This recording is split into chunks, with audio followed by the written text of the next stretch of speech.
Narito tayo ngayon upang matunghayan ang nakakakilig, napaka-sweet at talaga namang sobrang pinakainaabangan ng mga fans na love story ni Kalingap Dan at ni Joy.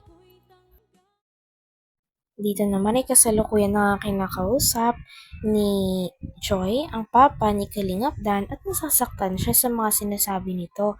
Kaya naman naiyak nga si Joy sa gilid, ngunit nakangiti pa rin siya at hindi Never pinayaan. again, hold you tight, call you mine, think about you every time. I remember that it's over. Tubig, gusto mo ng tubig. You never break, you never lie, you never ever scared of. Kaya na, Joy, talaga bang parang totoo? Ha? Di ako tumatawa, di ba? So, sorry ha, mukhang payak ka na nun, ha? Hindi, joke lang yun.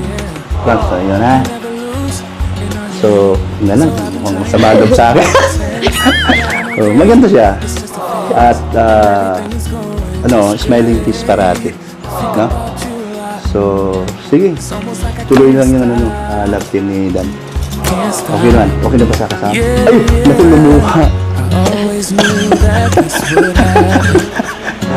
Okay. So, sorry ha. Find a Hindi naman ako ganun eh. need to move.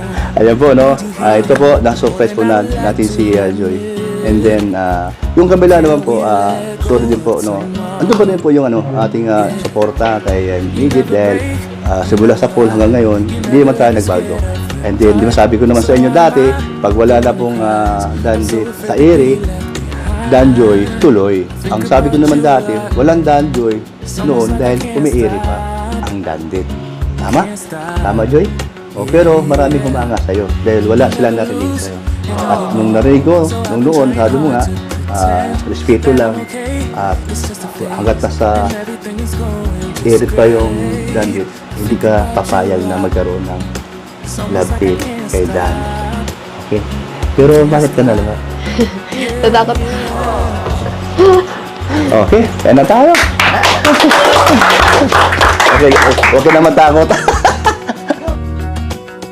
Dito ka na. Dito ka na. Maraming request sa'yo. Ikaw ang joy ng buhay ko. Sige na, dito na. Di sabay-sabay na. Parang sabay-sabay. Re! Ayan, maliit ka doon ka kung gusto rin.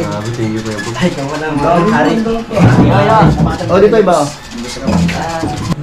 Pag-ingat po sa amin sa araw-araw at sa biyaya po namin natanggap, lalo na po sa pagkain ngayon pong panangalian namin. Maraming salamat po, Pap.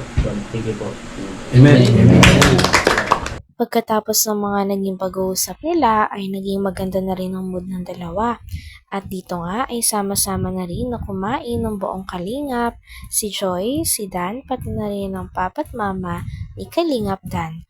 Grabe pinaghandaan nga sila ng mama at papa ni Kalingap Dan dahil napakadaming mga pagkain, iba't ibang ulam at talagang napakaganda pa ng ayos ng table. Napakaganda rin pala talaga ng bahay nila Kalingap Dan. Kaya namangha rin si Joy, so welcome na pinakita ng magulang niya. Ayan, maliit ka doon ka kung gusto rin. Ay, kamu na mga hari. O, dito iba. Pag-ingat po sa amin sa araw-araw at sa biyaya po namin natanggap, lalo na po sa pagkain ngayon pong panangalian namin. Maraming salamat po, Pap. Thank you po. Amen. Wanna be free, cause Ano? Di ba si Jack? Pasok lang tayo, okay? Ito yung ating more than I would like to admit. Let's forget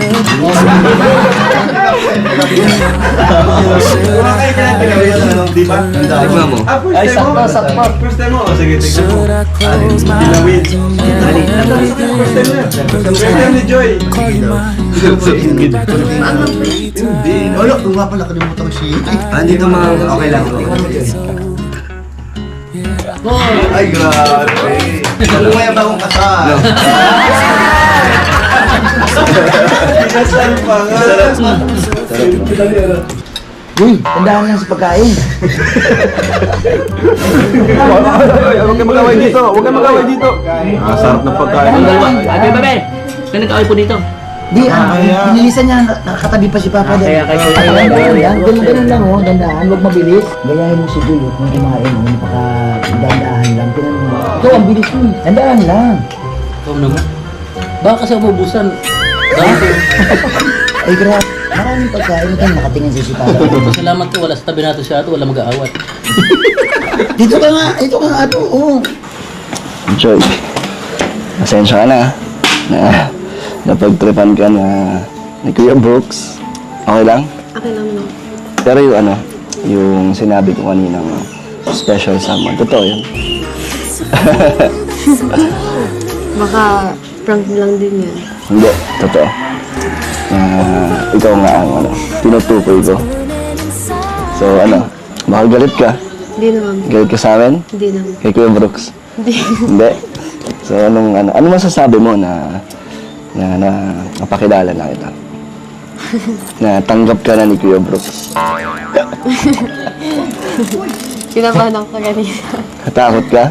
Gusto mo na umalis? Parang di ka na naawa na nga ako sa'yo nung tumutulo na yung luha mo. Umurot ka na nga eh. Ba't kinukurot mo ako? Pagkatapos naman nila doon kumain, ay lumabas na rin si Joy tsaka si Dan nung sa ganun ay mapag-usapan nila kung ano ang kanilang nararamdaman tungkol sa mga nangyari. Sabi naman ni Joy ay okay na daw siya at masayang-masaya daw siya dahil thankful siya na nakarating siya sa bahay nila Kalingap Dan. Sabi naman ni Kalingap Dan ay humingi ulit siya ng pasensya at nangako na magiging okay din ang lahat. Sure ka? Di ka galit? Hindi naman. Ano lang? Ano nararamdaman mo ngayon? Ano na? Okay na. Kasi, Masaya ka naman. masaya. Hindi na yung kinakabahan. Busog ka? Masarap yung mga pagkain. Grabe Joy, no? Talaga, mabait ka. Kasi wala kang ginagawa, Hindi ka nagalit, hindi ka nagsalita talaga. Naiyak ka na lang. Kailangan. Ganyan ka talaga, Parang hindi ka nagsasalita or wala kang sinasabi kung ano man nararamdaman mo. Iyak ka na lang. Ganun talaga ako. Kasi, kahit naman ayoko naman magsalita kasi mas matanda sa akin yung nagsasabi. Oo. So, ba rin, kahit na galit sa'yo, ginagalang mo pa rin. Yung pa rin iniisip mo yung respeto. Galing. Mas pinahanga mo ako sa dyan sa sinabi mo. So, iyak ka na lang. So, Joy, ano masasabi mo dito? Maganda? Ganda. Ganda ng bahay, no? Ayun, may pool nga doon Gusto mo makita? May swimming pool doon, kay Alim yun. Pa! Ay, ito si Alim yun. Ay, nandiyan na. Ito pa, Joy, kapatid ko. Kapatid ko. Para matanda na. Bunin mo nga. Isang ano sila. Ay, pag sinabay ang kanyang kasama, ay tulang-tula yun. Tunay. Para matanda. Panikiramdam. Pa, alis na kami. Oo, sige. Tara ba? Di ba tapos yun Tara ba yun? Sige, ingat kayo. Tinabdan. Pasensya ka na kanina at Okay lang po. pero talaga, huwag tayo kumakalitis. Sana, maging kayo na sa totoong buhay. Masaya ko na kung maging kayo. Hindi, totoo. Wala na paliwiligo Tinabdan. Kahit lang ko sinasabi sa'yo. Basta, kung saan ka, doon tayo. Mabait naman. Maamo ako. Masarap sa kausap. Kumbaga, di mo siya makitaan na masanang daldal o ano man. Hindi, lang siya nakikinig talaga siya. Gusto ko yung style niya, ugali niya. Joy, Hanggang dito na lamang muna ang ating nakakilig, napaka-sweet, at talaga namang sobrang pinakainaabangan na love story ni Kalingap Dan at ni Joy. Maraming salamat sa inyong panonood. Hanggang sa muli. Bye!